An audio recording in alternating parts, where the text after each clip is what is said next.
We have Linda Cohn. You've seen her for years and years on ESPN. She does fabulous work. She also hosts a show. Let me get Ice Time with Elko. If you want an expert on ice time, you've got Elko right here. Linda, are you there? I'm there, Rick. Wow, it took me this long, how many years to get to talk to you, and we're talking about hockey. It's crazy. It is crazy. Can I just tell you what a fan I am of yours? I mean, I go back as long as you go back, watching ESPN for all those years. And you are the consummate professional. I guarantee you've got a bunch of stories being in this business amongst a bunch of men. But we'll talk about those at another time. Right now, I want to get on this topic of Patrick Kane. What do you make of this hit? Let me clear this up. First of all, I'm not shocked there was any repercussions. There shouldn't have been any repercussions last night. Point is, that wasn't a dirty hit. That was a typical cross-check. Petrovich got a 2-minute penalty for cross-checking, as he should. There was no intent to injure. Poor Patrick Kane just fell awkwardly. You know, we see that in football as well. Sometimes just like a freakish injury happens. Well, it happened to Patrick Kane. Unfortunately, as one of the Chris's mentioned there for you, he was leading the NHL with a couple other guys at the time. And we had never had, get this, Rick, we never had an American-born hockey player win the Art Ross Trophy, which is the trophy given at the end of the regular season for the guy that has totaled the most points. And Patrick Kane, of course, was in line to do so. But now that's not happening. And now the earliest he can come back is a Western Conference final. But many believe the Blackhawks, without Patrick Kane, won't even make it to a Western Conference final. Believe it or not, I beg to differ, Rick. I really do. I'm telling you, because I think Chicago is going to be one of these teams come the Monday NHL trading deadline that is going to be very active. No, there isn't a Patrick Kane just hanging out ready to be grabbed, but you can find ways just to come close to kind of make the others around that he left behind better. And that's what the Blackhawks organization should be looking for. And I think when you look at the West, you can never count out a Blackhawks team. Do they need to improve? Do they need to play better heading into the postseason? Absolutely. Their goaltending has been suspect with Corey Crawford. He's got to be better. Their defense has to be better. It goes on and on. So if you can get, as you know as a head coach, if you can get your players to play their best at the right time, why not you? So you don't think this is a doomsday prediction here for the Blackhawks? You think they're going to find a way? Now, we saw a flurry of trades in the NBA when it got to their trade deadline. Do you expect the same thing in the NHL?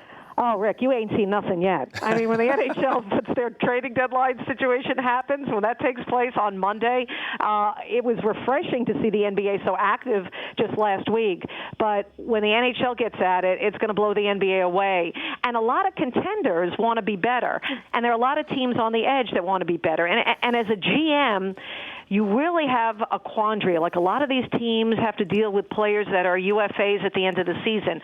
Quality players. The Rangers have a player like that. The New York Rangers, by the way. I knew you would find a way to get this conversation to the Rangers. I love that. Rick, listen to me. They're the best, the team with the best record since December 8th. The team with the best record in the NHL since December 8th. Matt Zuccarello, fan favorite, UFA. He wants a lot of money at the end of the year. He's not worth as much as he's asking for. Rangers have to decide, hey, do we not trade him? Do we let him play really hard and help us win a Stanley Cup this year and then let him walk without anything in return? Or do we trade him? Or do we sign him? So these are the kind of things, as you know, from just dealing in your people that you know and how these things happen. So the Boston Bruins, for instance, injury-plagued. They lose David Krejci. They've been a mashword of injuries, but they're holding down the final wild card spot. I see them being active. So we're going to see some big names moved. We might see some surprises. So, yes, to answer your question, it will be entertaining on Monday. How about Jaromir Jagr? What a big name getting traded. Was that news to you? Are you shocked that he is still playing hockey? I think this is his 18th team that he's played on. It seems like 88 teams, but it's actually the 8th team that Jagr has played for. Traded to the Florida Panthers yesterday for a couple of draft picks. Why this is a great move? I know he's 43 years of age, but the guy can still score on the power play. You put him out there when your team has an extra man, he cleans up the mess in front of the net. He knows how to score goals. He's a freak of nature. And get this, I saw this stat that you're going to love, that the Florida Panthers, right, this is a team. Jagr, you know how long he's been in the league, for decades. Jagr has actually scored more playoff goals than the Panthers, the entire team, in franchise history. Unbelievable. And Jagr made his NHL debut 3 years before the Panthers even existed. So it's a great move for the Panthers. You want that fan base to get excited down in Sunrise, Florida.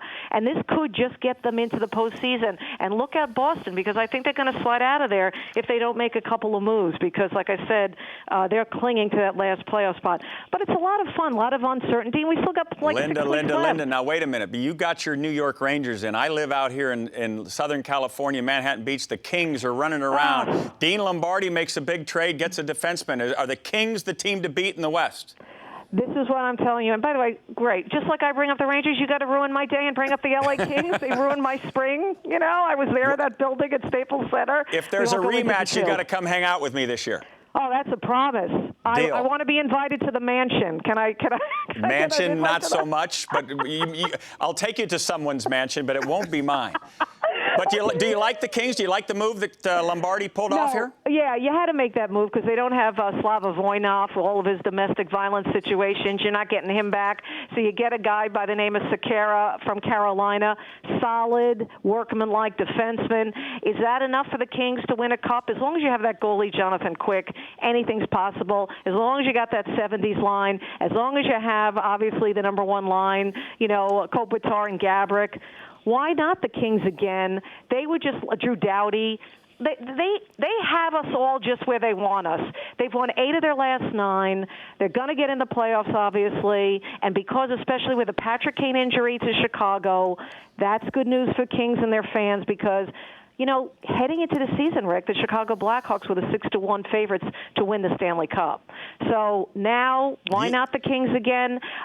It's going to be interesting. The only team I could see, you know what? I picked the Ducks going into the season. I don't think they're strong enough. So the Kings are doing everything right now. Linda, you could talk hockey all day. I am blown away. When I sat in this chair and you and Susie Schuster just shot puck all day, it was off the charts. It's unbelievable. We got to make sure that we watch your show, Ice Time with Elko. Thanks so much for joining us. I look forward to seeing you when the Rangers come out to play the Kings for the Cup. I'll sign up for that, Rick. All right, Linda. The Rich Eisen Show, weekdays at noon Eastern. On Audience.